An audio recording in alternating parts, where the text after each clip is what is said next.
Over to Iran, where the Baha'i community is experiencing a surge in persecution following tension between the US and Iran. In recent months, dozens have been arrested and detained for lengthy periods.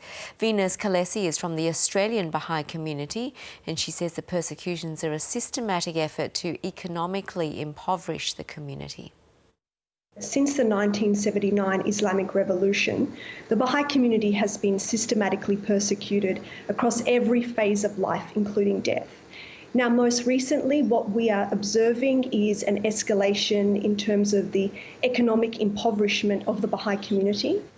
So at the end of November, just when the country went under a national lockdown because of the COVID-19 global health crisis, about 100 agents of the government raided the shops and homes of Bahais throughout the country in over 7 cities, including places like Tehran, Mashhad, Esfahan, Karaj, Kerman. And what they did was they raided the homes and shops of the Bahais and demanded that they hand over the deeds to the properties owned by Bahais. And so this is an effort to economically impoverish the community. Additionally, we've seen that in a very small town called Evel, which is in the north of Iran. This is in the Mazandaran province. The Baha'i community, which has existed there for 160 years, recently had an appeal upheld such that the court has made a determination about the illegitimacy of ownership of the land and property owned by some 27 Baha'is in this very small village, and declared it illegal. Can you give us a sense of what kind of discrimination the Baha'i community experience on a day-to-day basis? It's actually government policy to systematically block the progress of this community as a viable entity in Iran. So what we've seen is different tactics over the decades of persecution, and this includes things like depriving members of the Baha'i community access to higher education.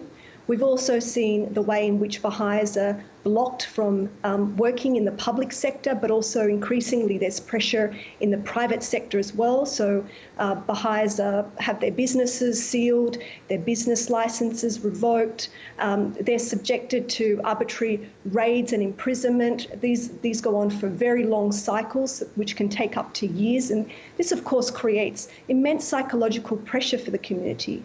The historical and cultural sites of the Baha'i community in Iran have been erased. And in addition to that, the country has mis and disinformation, which is wild and rampant across the internet and also in state-sponsored media.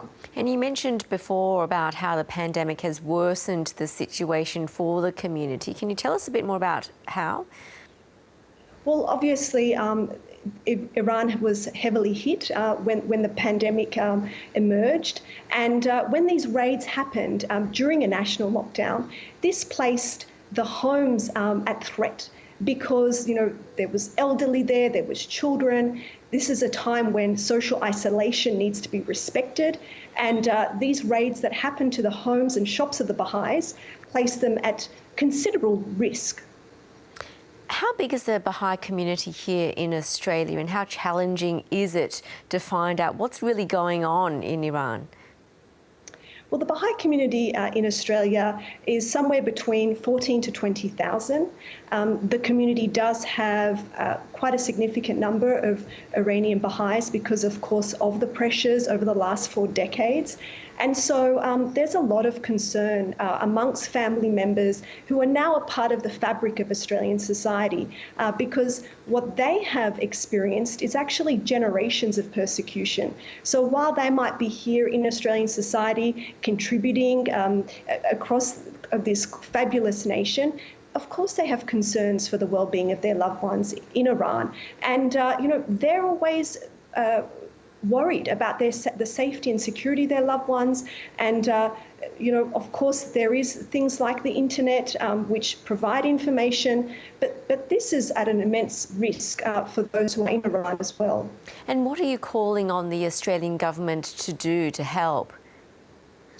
Well, first of all, it needs to be acknowledged that over the last 4 decades, the Australian government has been incredibly supportive about the plight of the Baha'is in Iran.